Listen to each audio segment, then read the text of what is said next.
रविवार है और 11 बजे हम लोग आप लोगों के बीच में फिर एक नए विषय के साथ चर्चा के लिए उपस्थित है।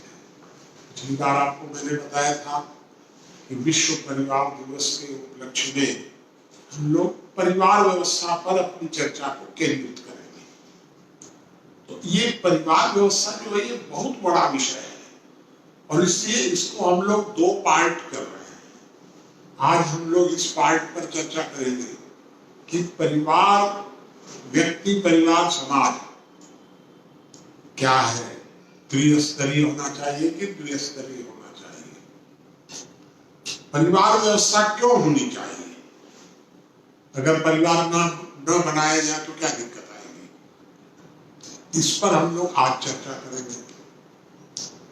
अगले सप्ताह चर्चा करेंगे कि परिवार व्यवस्था टूट क्यों रही है और परिवार व्यवस्था में आधुनिक परिवार व्यवस्था होनी चाहिए कि परंपरागत परिवार व्यवस्था ठीक है, अथवा इन दोनों के बीच में कुछ और तरीका होना चाहिए। इस पर हम लोग चर्चा करेंगे अगले सप्ताह। इस तरह इसको 2 भाग में हम लोगों ने बांटा है। आज हम लोग चर्चा करेंगे कि परिवार व्यवस्था क्यों आवश्यक है, कि व्यक्ति जो है ये जब भी जन्म लेता है तो परिवार में जन्म लेता है। ऐसा नहीं है कि व्यक्ति अकेला जन्म ले लिया, और परिवार में जन्म लेता है उसके लिए भी 2 लोगों की आवश्यकता होती है, तब तीसरा जन्म लेता है। इसका मतलब ये हुआ कि तो वो जन्म ही परिवार में लेता है, वो परिवार से बाहर तो तब फिर परिवार तो एक तरह से प्रारंभिक इकाई अपने आप हो गई, क्योंकि बालक अकेला जन्म नहीं लेता है। समाज अपने आप अदृश्य इकाई है, बनी हुई इकाई है, क्योंकि परिवार जो है वो समाज में रहता है। परिवार अकेला नहीं रहता है, कुल मिला करके सारी दुनिया में एक परिवार है 3 लोगों का, ऐसा तो है नहीं, तो वो समाज में रहता है। और समाज की व्यवस्था के लिए राज्य भी है। तो जब बालक जन्म लेता है तो जन्म लेते ही 3 स्वाभाविक इकाइयों के साथ उसका संबंध हो जाता है, परिवार, राष्ट्र, समाज। इन तीनों के साथ उसका स्वाभाविक संबंध हो जाता है। अब दिक्कत ये पैदा होती है, कब पैदा होती है कि जब कोई इकाई तीनों में से ऐसा मान लेती है कि ये जो बालक है ये पूरी तरह हमारा है। तो वर्तमान समय में अगर हम लोग विचार करें तो तीनों इकाइयां आपस में उलझ गई है। परिवार कहता है कि बच्चा हमारा है पूरा 100%, राज्य कहता है कि ये पूरा हमारा है, राज्य उस पर से पूरा अधिकार करता है। परिवार से क्या मतलब है, परिवार तो केवल देखभाल करने के लिए है तो हमारा।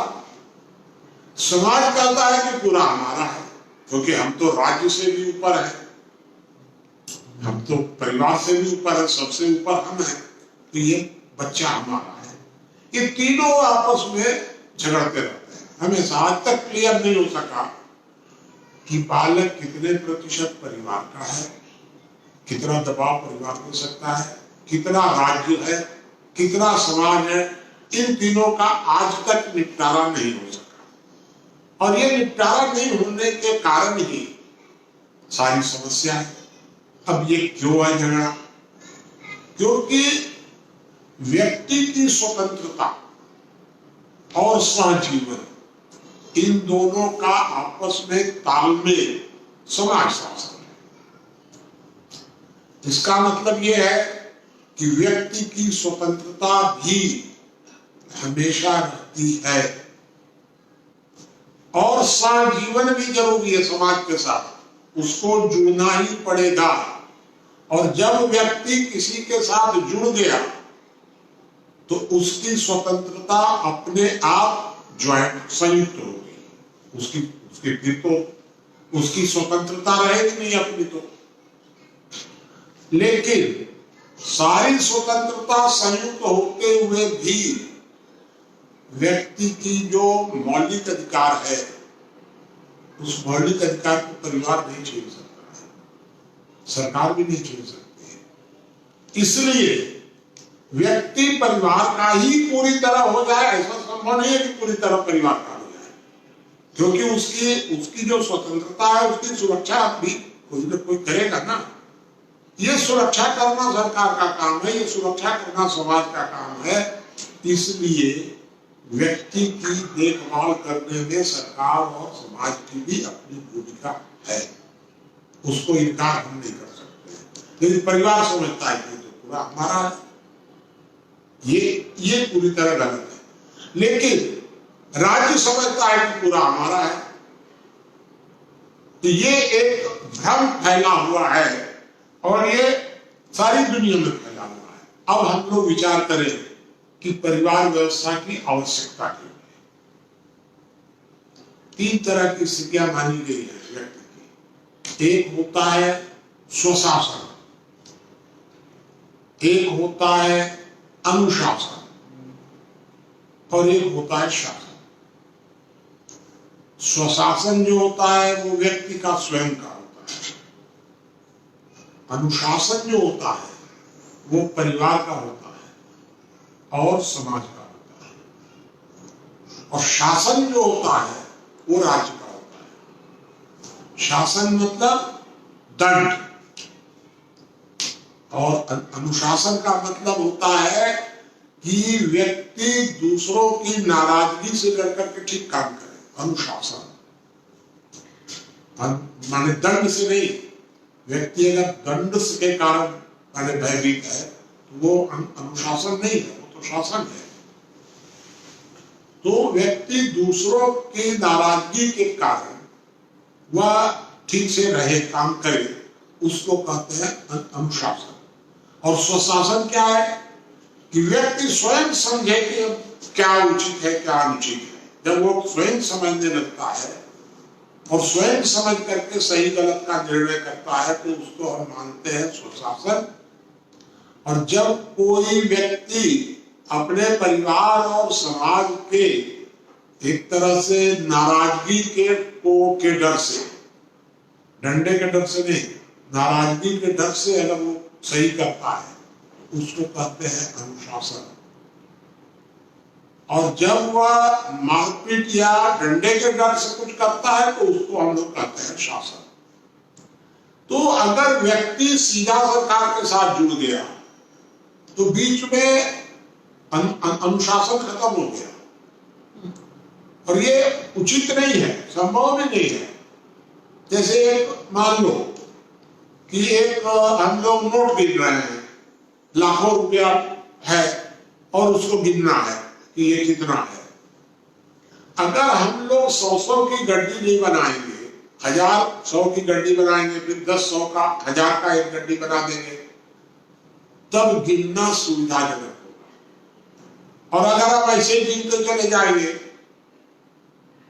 और उसमें घट गया 2 रुपया, तब कैसे होगा? फिर सारा नोट फिर से गिनो, ये संभव नहीं है। अगर भूसे के ढेर में एक अगर सुई घुस गई तो उस सुई को भूसे के ढेर से खोजना आसान नहीं है, उसको अलग अलग टुकड़े टुकड़े करना पड़ेगा हम लोगों को। तो इसलिए परिवार व्यवस्था बहुत जरूरी है समाज व्यवस्था के लिए। अगर परिवार व्यवस्था बीच में नहीं होगी तो व्यक्ति सीधा सीधा हो जाएगा सरकार के साथ, तो ना उस पर कोई अनुशासन रहेगा, ना उसको किसी का लिहाज रहेगा, डर रहेगा, और इसलिए ये अव्यवस्था पैदा हो जाएगी। इस अव्यवस्था को दूर करने के लिए परिवार व्यवस्था बहुत जरूरी है कि हम लोग क्रम से धीरे धीरे ऊपर, जब कोई नहीं मानेगा, एक परिवार उसको समझाएगा, अनुशासित करेगा, नहीं मानेगा, समाज कुछ उसको समझाएगा। जब कोई फिर भी नहीं मानेगा, अंत में कोई व्यक्ति उच्छृंखल हो जाएगा, तब उसको डंडे से या उसको दंड दिया जाएगा। दंड अंतिम बात है। और अगर परिवार व्यवस्था नहीं होगी तो सब अस्त व्यस्त हो जाएगा, किसी तरह की व्यवस्था नहीं हो सकती है। व्यक्ति जो होता है ये समाज के साथ जुड़ता क्यों है? क्योंकि हर व्यक्ति को सुरक्षा भी चाहिए और सुविधा भी चाहिए।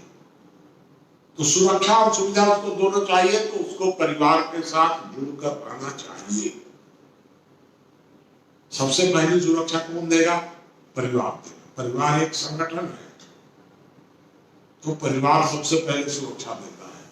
परिवार से नहीं होगा तो गांव देगा, गांव समाज की दूसरी इकाई है। और जब सब कोई कहीं से नहीं होगा तो सरकार देगी लास्ट में। तो सुरक्षा और सुविधा इन दोनों के लिए हम लोगों को परिवार के साथ जुड़ना पड़ता है, क्योंकि परिवार के माध्यम से ही हम लोग समाज के साथ जुड़ते हैं। अब इसमें कहां अव्यवस्था कहां पैदा हुई वो मैं बता रहा हूं कि शुरू में कैसा था हम नहीं कर सकते हैं, शुरू में कैसा भी रहा होगा, लेकिन जो बाद में बना और अभी जो दिख रहा है ये दो अलग अलग समानांतर व्यवस्थाएं दिख रही है। एक व्यवस्था है परिवार, परिवार के आगे गए तो गांव, गांव के आगे जिला, प्रदेश, राष्ट्र, राष्ट्र के ऊपर समाज, एक व्यवस्था है। लेकिन एक दूसरी व्यवस्था भी चल रही है, भारत में भी चल रही है, दुनिया में भी चल रही है एक दूसरी व्यवस्था, और वो व्यवस्था है परिवार, कुटुंब, जाति, वर्ण, धर्म, समाज। अब ये व्यक्ति तय नहीं कर पा रहा है कि कौन सी व्यवस्था ठीक है। परिवार, गांव, जिला, राष्ट्र की व्यवस्था ठीक है अथवा जाति, वर्ण, धर्म की व्यवस्था ठीक है, ये तय नहीं हो पा रहा है। और इसलिए सारा हौच-पौच हो गया। धर्म समझता है कि हम सबसे ऊपर हैं, राष्ट्र समझता है कि हम सबसे ऊपर हैं, कुटुंब समझता है कि हम सबसे ऊपर है, गांव समझता है कि हम सबसे ऊपर है।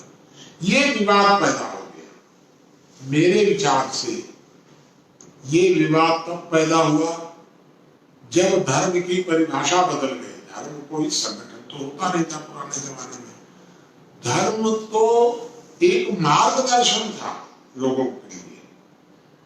धर्म कोई संगठन नहीं था, धर्म किसी को सुरक्षा नहीं देता था, धर्म तो केवल लोगों को मार्गदर्शन करता था बस। तो धर्म जब संगठन बनने लग गया, सुरक्षा में घुस गया, तो सुरक्षा देना तो समाज का काम था, गांव का काम था, जिले का काम था, सरकार का काम था सुरक्षा देना। धर्म सुरक्षा देने लग गया, जाति संगठन बन गई। जाति भी मार्गदर्शन के लिए थे। ये जाति वर्ण जो थे ये व्यवस्था के अंग थे। ये व्यवस्था के अंग न रह करके और ये व्यवस्था में सहायक, इनको सहायक होना चाहिए था व्यवस्था में, ये स्वतंत्र अपना मानने लग गए। अब हम लोग इस बात पर विचार करें कि दोनों में से कौन सा ठीक है। मेरे विचार से हमारी व्यवस्था परिवार, गांव, जिला, राष्ट्र, विश्व, इस व्यवस्था को मान लेना चाहिए। और ये जो धर्म जाति वाली व्यवस्था है इसको संगठनात्मक स्वरूप न देकर के इसको मार्गदर्शन तक सीमित रखना चाहिए। इस व्यवस्था को हमको मानना चाहिए कि ये व्यवस्था हमारी ठीक है, इस व्यवस्था के बिना नहीं चलेगा। अब अगर हम लोग दुनिया में विचार करें कि दुनिया में क्या व्यवस्था है, तो दुनिया में जो पश्चिम की व्यवस्था है उस व्यवस्था में व्यक्ति और समाज सीधा उसमें परिवार व्यवस्था को संवैधानिक मान्यता नहीं प्राप्त है पूरे पश्चिम में। सीधा व्यक्ति से समाज है वहां पर, व्यक्ति समाज और समाज के नीचे राष्ट्र, वहां पर सरकार वहां समाज के नीचे मानी जाती है। पश्चिम में समाज मिलकर के सरकार बनाता है, समाज नियंत्रित करता है, तो व्यक्ति और समाज है वहां पश्चिम में। भारत में व्यक्ति परिवार समाज त्रिस्तरीय व्यवस्था है। मुस्लिम देशों में अगर हम जाएंगे तो वहां पर व्यक्ति परिवार और धर्म, मुस्लिम देशों में समाज को मान्यता प्राप्त नहीं है, पश्चिम में समाज को मान्यता प्राप्त है, धर्म को मान्यता नहीं है पश्चिम में। लेकिन मुस्लिम देशों में धर्म सबसे ऊपर आ गया समाज की जगह। साम्यवादी देशों में अगर जाएंगे तो वहां पर व्यक्ति, फिर बीच में परिवार भी है, व्यक्ति और सीधा सरकार, न उसमें कहीं समाज है, न उसमें कहीं परिवार है, न धर्म है, न जाति है, वहां सब एकदम अलग व्यवस्था है। तो मेरे विचार से हम लोगों की जो भारत की व्यवस्था है, व्यक्ति परिवार समाज, ये व्यवस्था सबसे अच्छी व्यवस्था है। और अभी तक ये व्यक्ति परिवार समाज की व्यवस्था सबसे सफलतापूर्वक चल रही है। ये कोई हजारों वर्षों का मामला नहीं है, ये तो शुरू से चल रहा है व्यक्ति परिवार समाज, और ये सफलतापूर्वक चल रही है। और धीरे धीरे दुनिया के देश भी इस तरफ बढ़ रहे हैं, व्यक्ति परिवार समाज की तरफ। अब जैसे चाइना वगैरह भी धीरे धीरे परिवार व्यवस्था की तरफ बढ़ रहे हैं। इसके पहले वो लोग कम्यून बना रहे थे, लेकिन अब वो इस दिशा में बढ़ने लग गए हैं। धीरे धीरे हमको लगता है कि पश्चिम भी इस दिशा में बढ़ेगा, पश्चिम भी। लेकिन भारत इस मामले में क्लियर है। अब देखिए, आप लोगों को एक बात ये और बता दें कि भारत और इन बाकी लोगों में क्या फर्क है। तो जो मुस्लिम देश है वहां व्यक्ति परिवार धर्म, लेकिन व्यक्ति को वहां मौलिक अधिकार प्राप्त नहीं है। व्यक्ति को धार्मिक संपत्ति माना जाता है मुस्लिम देशों के। सबको लगेगा कि कहां से आपने एक बात घुसा दी। तो पश्चिम के देशों में तो व्यक्ति को स्वतंत्रता प्राप्त है, व्यक्ति मौलिक इकाई है, व्यक्ति को मौलिक अधिकार है। वहां मुस्लिम देशों में व्यक्ति को मौलिक अधिकार प्राप्त नहीं है, क्योंकि वो तो धार्मिक संपत्ति है। कम्युनिस्ट देशों में व्यक्ति को मौलिक अधिकार प्राप्त नहीं है, क्योंकि साम्यवादी देशों में व्यक्ति राष्ट्रीय संपत्ति है। और भारत में और पश्चिम के देशों में व्यक्ति को मौलिक अधिकार प्राप्त है। ये बहुत बड़ा अंतर है दुनिया की व्यवस्थाओं में। तो इसलिए हम लोग भारत की व्यवस्था को पूरी तरह से आदर्श मान रहे हैं कि ये आदर्श व्यवस्था है, लंबे समय से चल रही है और सफलतापूर्वक चल रही है। कहीं अभी तक हम लोग कहीं इसमें कहीं ऐसा नहीं हुआ कि हम सिर झुकावे अपनी व्यवस्था का। अब इसमें गड़बड़ी कहां से पैदा हो गई भारत में कि भारत जब स्वतंत्र हुआ तो स्वतंत्र होने के बाद यहाँ जिन लोगों ने शासन संभाला, खास करके पंडित नेहरू और भीमराव अंबेडकर, दो का हम नाम आपके सामने देंगे। ये दोनों पश्चिम से पढ़ करके आए थे और पश्चिम में परिवार व्यवस्था थी नहीं। तो इन लोगों ने क्या किया, दोनों ने गड़बड़ किया, जानबूझकर किया कि क्या किया पता नहीं है, लेकिन इन दोनों ने मिलकर के भारत में जो भारत की व्यवस्था बनाई, इसमें से परिवार को निकाल दिया, गांव को निकाल दिया, जिले को निकाल दिया संविधान से, और घुसाया क्या, घुसा दिया जाति धर्म। ये उस लाइन पर चले। भारत में जो ये पंडित नेहरू वगैरह जो थे, ये लोग इस लाइन पर चले, लेकिन ये भूल गए कि ये जाति और धर्म में भी परिवार था।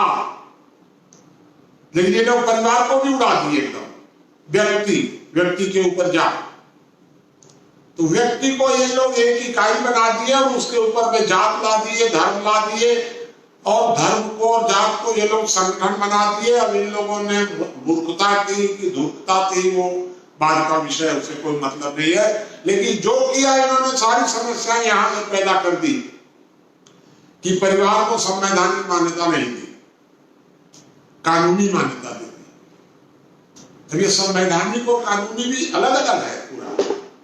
और ये सारा जो परिवार व्यवस्था टूट रही है, उसका सिर्फ एक महत्वपूर्ण कारण है कि परिवार को संवैधानिक मान्यता न दे करके इन लोगों ने जाति और धर्म को संवैधानिक मान्यता दे दी।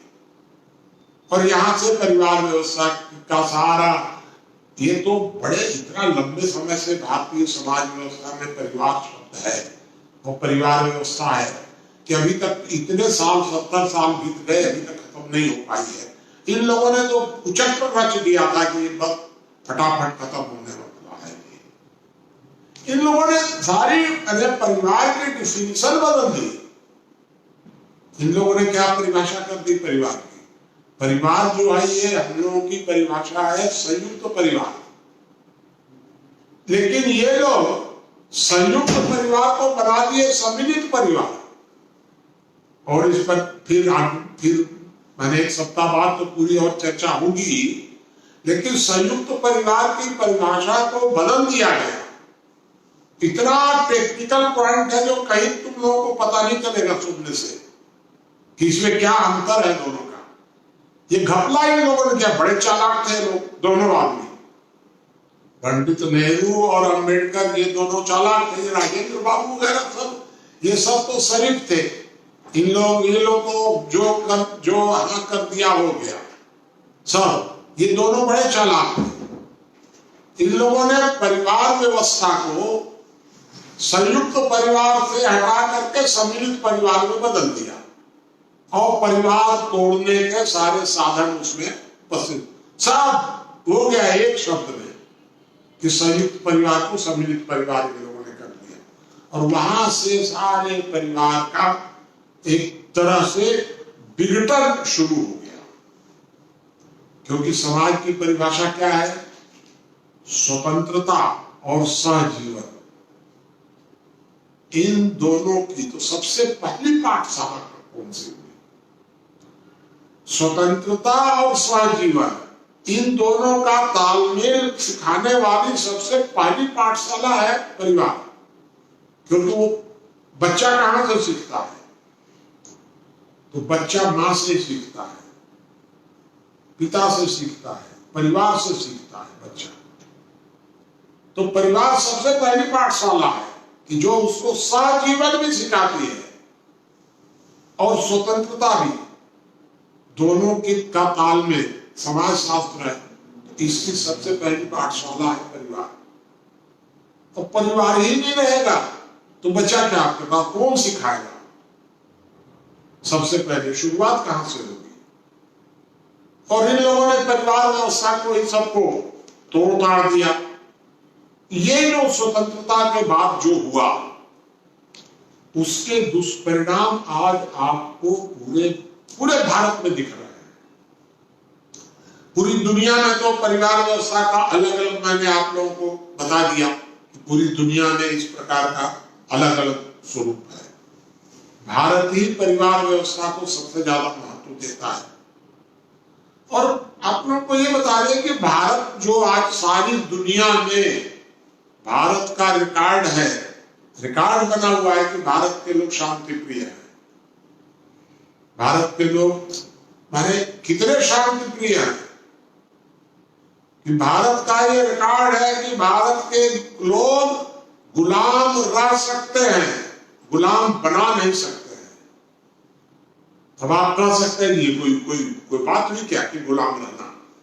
हम फिर कहते हैं आपको कि भारत के लोग गुलामी सह सकते हैं लेकिन गुलाम बना नहीं सकते हैं, और इसलिए हमारा रिकॉर्ड है। हम कभी संख्या विस्तार के लिए छीना झपटी नहीं करते हैं कि आओ तुम हमारे अंदर शामिल हो जाओ। भारत के लोग तो इतनी तक मूर्खता करते हैं कि अगर कोई चला गया तो जाने दो, फिर दोबारा आता है तो मत आने दो हमारे अंदर। इतनी मूर्खता करने की भारत के लोगों के अंदर क्षमता है, लेकिन धूर्तता करने की नहीं है। तो मूर्खता और धूर्तता का आपकी अगर तुलना होगी तो भारत के लोगों को ने सहजीवन सीखा है, सहजीवन दुनिया को सिखाया भी है। भारत के लोगों ने कहीं छीना झपटी नहीं की है कभी भी, और इसलिए आज भारत का जो रिकॉर्ड बना हुआ है, ये रिकॉर्ड बना हुआ है इसलिए कि परिवार में सहजीवन की ट्रेनिंग उसको मिली है बचपन से। लेकिन जब से ये सब उल्टा सीधा हुआ संविधान में, परिवार व्यवस्था को जब से झंझट में डाला गया, तब से परिणाम क्या रहे हैं? व्यक्ति जिसको कि सहजीवन सीखना चाहिए था, वो हो जा रहा है उच्छृंखल। स्वतंत्रता उच्छृंखलता में बदल जा रही है। पूरे भारत में व्यक्ति का जो स्वभाव है वो पूरा अब उच्छृंखलता, आक्रामक होता जा रहा है। क्यों होता जा रहा है? क्योंकि स्वतंत्रता और उच्छृंखलता, इन दोनों का अंतर ही नहीं पता चल रहा है। एकदम बचपन में सीख ही नहीं पा रहे कि स्वतंत्रता क्या है, सहजीवन क्या है। इसका अंतर तो हो क्या रहे हैं लोग? स्वतंत्रता उच्छृंखलता में बदल रही है। धर्म संगठन में बदल रहा है। कभी हिंदू कभी संगठित नहीं पहले था, संगठन नहीं बनता था कभी भी, क्योंकि संगठन तो बनाते हैं मुसलमान लोग। हिंदू में संगठन है ही नहीं। लेकिन आज हिंदू भी धीरे धीरे संगठन की तरफ बढ़ रहा है। धर्म संगठन बन रहा है। धर्म होता है गुण प्रधान, कभी धर्म संगठन प्रधान नहीं होता है। लेकिन धर्म संगठन में बदल रहा है। स्वतंत्रता उच्छृंखलता में बदल रही है। व्यवस्था सत्ता में बदल रही है। राज्य जो है वो हमारी व्यवस्था करने के लिए है, सिस्टम है वो। राज्य हमको गुलाम बनाने के लिए नहीं है। तो राज्य जो है वो समाज से अपने को ऊपर कहने लग गया, जबकि राज्य जो है वो समाज का सहायक है। ये आज परिणाम दिख रहा है हमारे यहाँ, और ये तीनों परिणाम घातक है। स्वतंत्रता उच्छृंखलता में बदल जाए, धर्म संगठन में बदल जाए, राज्य व्यवस्था की जगह पर। अब जरा सोचिए, हम जब राज्य को बनाते हैं, लोकतंत्र में राज्य को बनाता समाज है, हम राज्य को बनाते हैं, तो राज्य शासक कैसे हो गया? राज्य को तो मैनेजर ना होना चाहिए। अपॉइंटिंग अथॉरिटी हम हैं। अपॉइंटिंग अथॉरिटी कौन है? समाज। अपॉइंटिंग अथॉरिटी है समाज, और अपॉइंटेड है राज्य, और अपॉइंटेड कहता है शासक, और अपॉइंटिंग अथॉरिटी को कहता है शासित। ये तो बड़ी भारी विकृति पैदा हो गई। जो मैं तीन बात आपको बताया, इन तीनों बातों को समझने की जरूरत है कि स्वतंत्रता को उच्छृंखलता में नहीं बदलना चाहिए। धर्म को कभी संगठन का स्वरूप नहीं मिलना चाहिए, उसको गुण प्रदान करना चाहिए। राज्य को हमेशा मैनेजर प्रबंधक की भूमिका में रहना चाहिए। राज्य को कभी भी शासक की भूमिका में नहीं आना चाहिए। राज्य को कभी स्वयं को समाज के ऊपर नहीं मान लेना चाहिए। ये तीन दुष्परिणाम हुए, और ये तीनों क्यों हुए? इसलिए हुए कि हमने दुनिया की अंध नकल की। उधर परिवार व्यवस्था नहीं थी तो हम लोगों ने उसी की नकल करके संविधान बना दिया। ये कोई संविधान है? ये तो नकल किया हुआ है दुनिया का खाली, इसमें तो असर कुछ है ही नहीं है।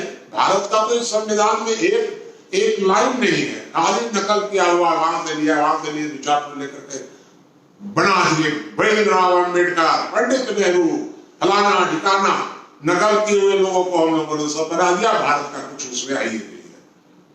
तो ये लोग क्या बनाते, जो ये लोग बनाए वैसा बना दिए, पूरा कचरा ला करके हम लोग के सामने प्रस्तुत कर दिए और हम लोग उसी को ढो रहे हैं आज तक। इसलिए मेरा ये कहना ये है कि परिवार व्यवस्था हमारी जड़ है और परिवार व्यवस्था को पूरी तरह सशक्त होना चाहिए। संविधान में परिवार व्यवस्था को स्थान मिलना चाहिए। जात धर्म को बाहर करो, वहां से कोई जरूरत नहीं है हमको, लड़ा भिड़ा करके सबको रख दिए।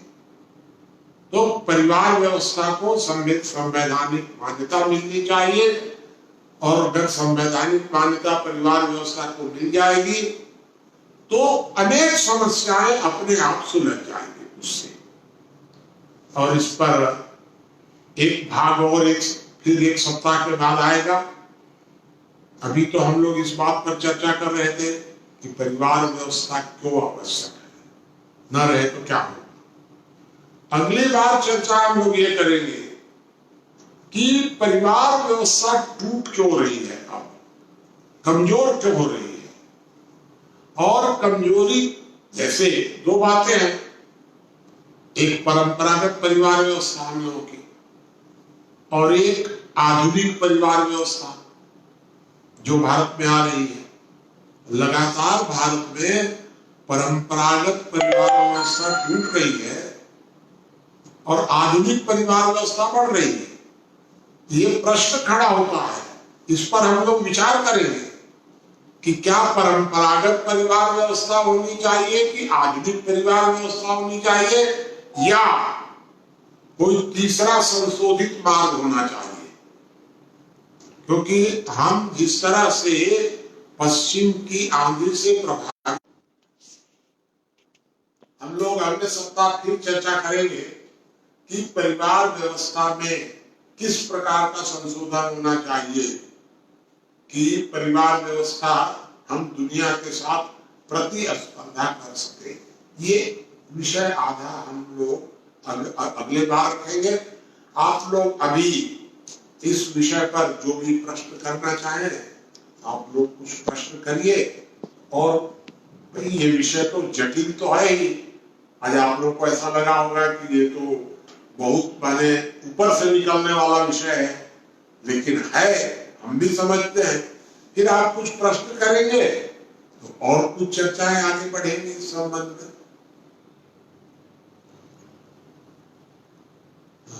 इसको प्रश्न करना है।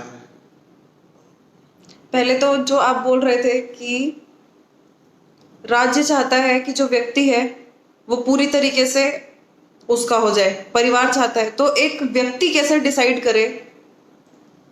जैसे व्यक्ति जो है वो तो अब जन्म लिया, वो स्वयं तो उस समय कुछ कर नहीं सकता है। जन्म लेते ही व्यक्ति को तीन लोग झपटने लग गए। राज्य कहता है पूरा मेरा अधिकार है, परिवार कहता है पूरा मेरा अधिकार है, समाज कहता है पूरा मेरा अधिकार है। ये बैठ करके निर्णय करें।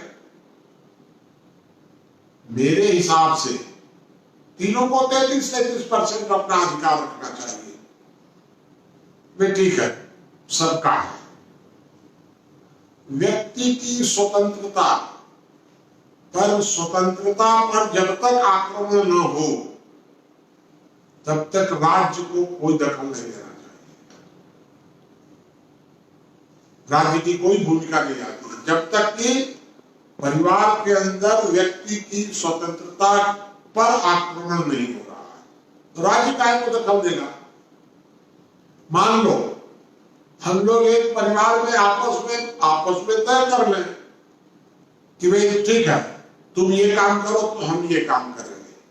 हम लोग घर में आपस में काम बांट लिए, राज्य कौन होता है दखल देने वाला? हम लोग बांट लिए, सहमति से बांट लिए। जब हम लोग दोनों आदमी सहमति से काम बांट रहे हैं तो राज्य को दखल बिल्कुल नहीं देना चाहिए। तो राज्य कहाँ दखल देता है? राज्य को हर चीज में दखल दे रहा है। परिवार में हर राज्य को ऐसे सारे अधिकार हैं सर्वमान्य, जैसे विवाह की उम्र क्या हो तय करने दीजिए ना, परिवार को तय करने दीजिए, गांव को तय करने दीजिए, समाज को तय करने दीजिए। आपको क्या जरूरत पड़ गई उसमें? अगर दो लोग सहमति से विवाह करते हैं तो चाहे वो 21 साल में करे, चाहे वो 15 साल में करे, परिवार सहमत है तो व्यक्ति की स्वतंत्रता पर कहीं आक्रमण नहीं हुआ है। राज्य क्यों दखल देगा? हमको क्या खाना है, राज्य क्या को दखल देगा? मान लीजिए कि हमको शराब पीना है, हमको गांजा पीना है, तो हमको शराब पीना है और परिवार आपत्ति करेगा, परिवार हमको बाहर निकाल देगा, गांव आपत्ति करेगा, राज्य का दखल देगा उसमें। और फिर एक बात ये सोचिए कि वह निकम्मा राज्य जो नक्सलवाद नहीं रोक पा रहा है, जो आतंकवाद नहीं रोक पा रहा है, जो बलात्कार नहीं रोक पा रहा है, वो तंबाकू रोकता है, हत्या की धर्म माने। ये तो बड़ी विचित्र बात है। राज्य क्यों दखल देगा इसमें कि तंबाकू चले रहे कि न रहे? परिवार को रोकने दीजिए। ये राज्य बहुत ज्यादा दखल दे रहा है हर मामले में। क्या खाना है क्या नहीं खाना है राज्य तय करेगा। हम शाकाहारी हो कि मांसाहारी हो ये राज्य तय करेगा। राज्य कौन होता है तय करने वाला? हम शाकाहारी रहे कि मांसाहारी रहे, परिवार तय करेगा, गांव तय करेगा। सवाल को तय करने दीजिए, राज्य को भी इसमें दखल नहीं देना चाहिए। और बताओ, अगर राज्य हस्तक्षेप नहीं करेगा तो जो समाज में कुरीतियां फैल जाती हैं। हाँ, जैसे मान लीजिए 10 साल की उम्र में शादी कर दी है बच्चों की, ठीक है, तो बच्चे तो सहमति रहेंगे, वो अपोज क्यों करेंगे? जैसे मान लो तुम्हारे दिमाग में होगा सती प्रथा। सती प्रथा एक कुरीति थी। कुरीति थी तो राज्य को दखल देगा उसमें कुरीति के लिए। समाज ही तो कुरीति कर रहा है। समाज अगर कुरीति करता, राज्य का काम क्या है? राज्य का काम यह है कि अगर किसी महिला को उसकी इच्छा के विरुद्ध यदि आग में डाल दिया जाता है तो मर्डर होगा, डाल दीजिए आप उसको फांसी पर चढ़ा दीजिए एकदम से उसकी इच्छा के विरुद्ध। और यदि उसकी सहमति से वो जा करके अगर वो सती होती है तो राज्य को होता दखल देने वाला। राज्य क्यों किसी भी मामले में कोई कुरीति अगर है और उस कुरीति में किसी की स्वतंत्रता का अपहरण नहीं होता है तो राज्य दखल नहीं दे सकता है। और फिर मेरा एक कहना है कि राज्य सब कुछ तो नहीं रोक पा रहा है, राज्य का सारा काम थोड़ा है रोकना, तो इसलिए कुरीति। और एक बात और बताओ कि राज्य अगर गलत करेगा तो कौन रोकेगा?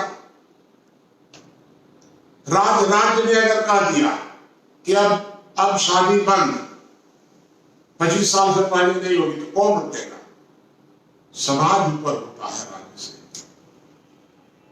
तो राज्य ने समाज को गुलाम बना लिया और इसलिए सारी समस्या पैदा हो रही है। कुरीतियां रोकना, बुराइयां रोकना ये व्यक्ति का काम है, परिवार का काम है, समाज का काम है। राज्य का काम बुराई रोकना नहीं है, सामाजिक बुराई।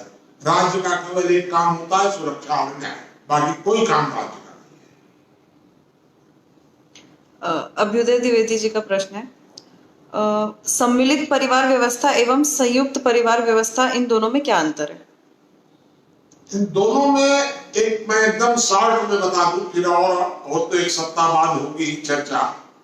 संयुक्त परिवार व्यवस्था और सम्मिलित परिवार व्यवस्था में यह अंतर है कि संयुक्त परिवार व्यवस्था में जितने सदस्य होते हैं उनका परिवार के लिए संपूर्ण समर्पण होता है, अर्थात सबकी संपत्ति ज्वाइंट होगी, सुख दुख ज्वाइंट होगा, व्यक्तिगत नहीं होगा सुख दुख। सब सारे अधिकार ज्वाइंट होंगे उसके, अलग से अधिकार नहीं होंगे उनको। इन लोगों ने क्या किया, ये नेहरू अंबेडकर एंड कंपनी ने इन लोगों को संपत्ति भी व्यक्तिगत कर दी, सब व्यक्तिगत कर दिया। अब सरकार से अगर कोई मुआवजा मिलेगा तो वृद्ध को अलग मिलेगा, परिवार को नहीं। अब ये बताओ कि अगर वृद्ध को सरकार से 500 रुपया मिला तो वो परिवार में जाएगा कि बूढ़े का अलग से होगा?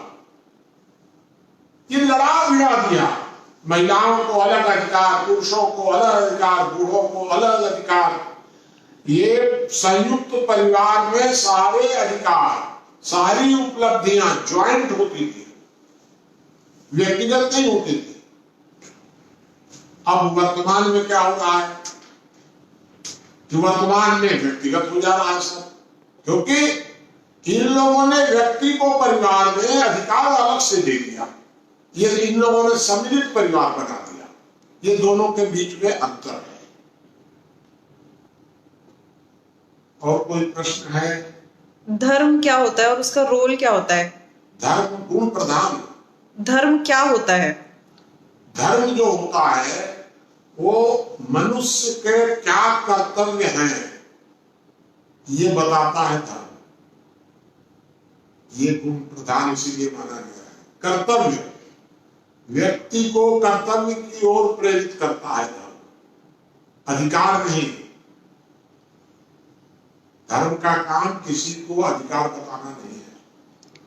तो धर्म जन्म से होगा या इंसान की चॉइस होती है? नहीं, जन्म तो वो तो जन्म से ही हो गया उसका।